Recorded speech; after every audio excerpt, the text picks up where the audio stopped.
Each animator's drawing board is lighted from below.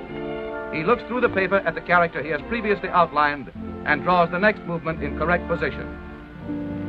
This clever animator is using a mirror to capture a tricky facial expression like this.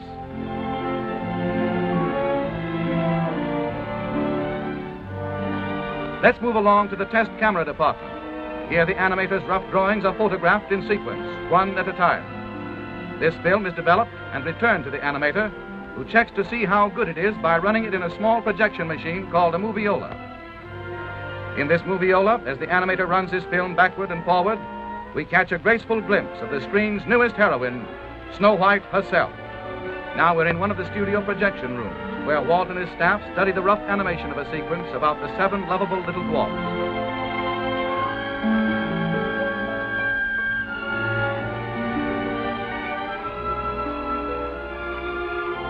Once they are okayed, the thousands of pencil drawings go to the inking department. Here, hundreds of pretty girls, in a comfortable building all their own, well lighted, air-conditioned throughout, cover the drawings with sheets of transparent celluloid. Then they painstakingly trace every line of every drawing in ink, following exactly in every detail the original animation drawings.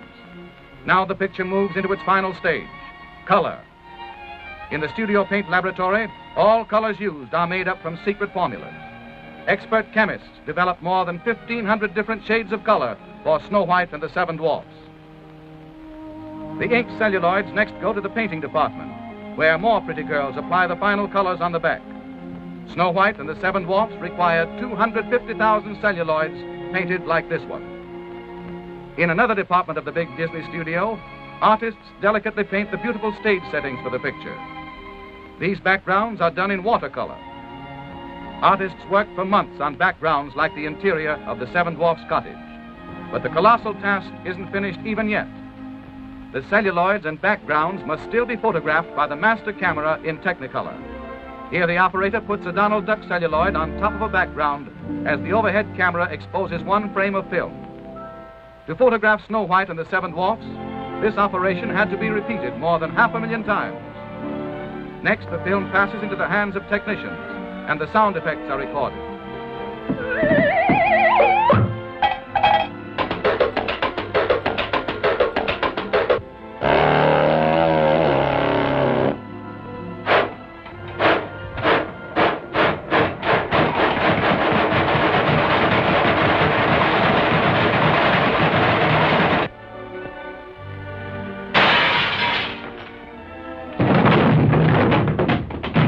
Finally, a symphony orchestra records the musical score, the hit tunes that will thrill listeners the world over.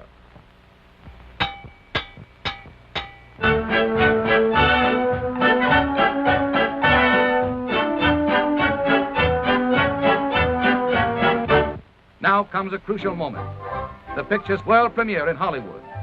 Crowds flock to see an animation exhibit set up outside the theater and to enjoy Dwarfland, a miniature village with real dwarfs.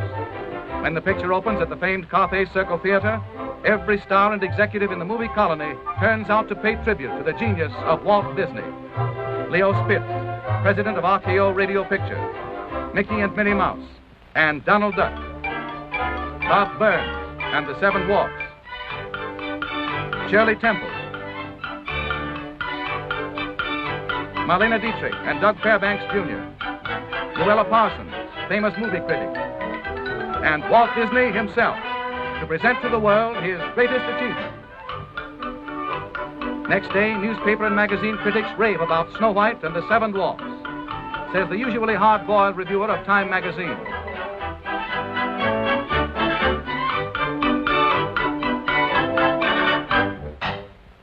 More than 3 million paintings and drawings like these were created by Walt Disney and his staff of artists to complete this entertainment triumph at a cost of more than $1.5 million. Snow White and the 7 Dwarfs broke every box office record at the Carthay Circle Theater. Audiences universally acclaim it as something entirely new in motion pictures. They love its new and amazing characters. Snow White, warm, human. They thrill to its love story, tender and romantic. They remember its music, its 8 big new song hits. They laugh uproariously at the most amusing characters Walt Disney has ever created. the Seven Little Dwarfs. But let Walt Disney tell you about them himself. Dwarfs' names fit their personalities. This pompous-looking individual is Doc, the self-appointed leader of the group. And this little fellow is bashful. He's secretly in love with Snow White. And this funny face is Sneezy. He has hay fever. And old Droopy Eyes is called Sleepy. And Happy here with the beaming smile. And old Sourpuss here is Grumpy, the woman hater. And last but not least is Dopey. He's nice, but sort of silly.